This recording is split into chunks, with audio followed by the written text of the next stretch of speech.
So about 1:47 p.m. today, we were dispatched to the Roger Earnhardt Field, which is a private airfield here in New Carlisle, right off New Carlisle Pike Road, or I'm sorry, Milton Carlisle Road. A plane, which was a kit plane. It's a Kit Fox Class C4 is the kind of plane it was attempting to land.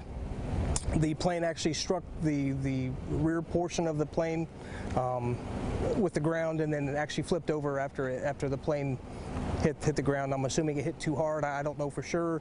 Obviously, FAA has been contacted.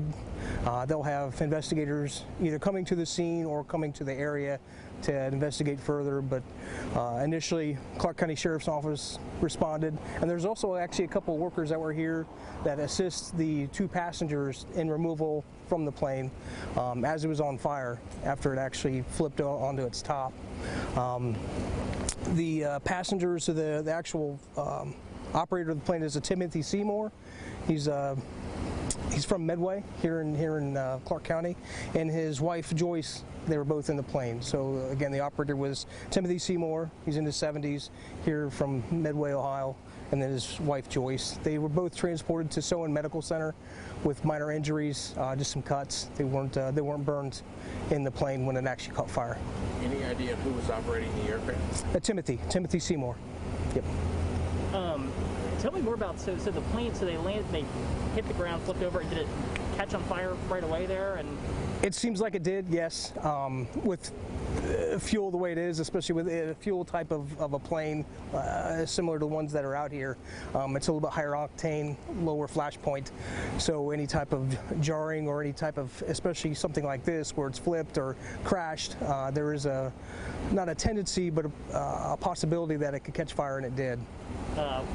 The folks that rushed in to help there, I mean, was this a pretty emergent situation? Oh yeah, absolutely. If they wouldn't have been cut out or dug out, they possibly could have died as a result of the crash.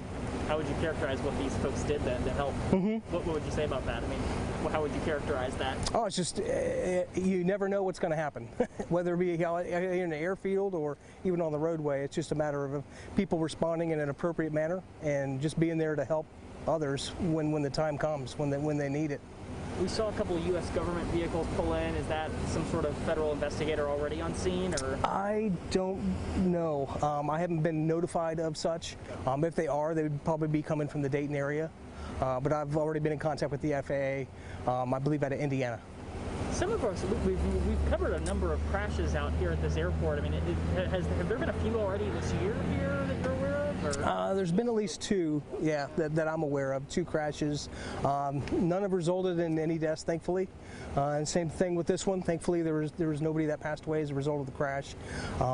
Smaller aircraft, not as much fuel, not as much speed, things like that. I think those are key points to this. So there's 2 runways. There's the actual grass runway, and then there's the paved runway, and this was actually landing on the grass portion of it. And it seems like pilot error. Does that appear to be the? That's not for me to determine. That's for the FAA to determine. Anything else you want to add? Nothing other than I think I already mentioned that this was like a kit plane, one that you can build at home. Oh, okay. Excellent. Okay. Any idea on how long this particular section of the airport will be, I guess? That is up to the FAA. That's the phone call I'm actually waiting on, is a call from them to determine if we can actually move the aircraft based on the photographs and things that we have, if that's sufficient for their investigation, or if they're going to need further at the scene itself.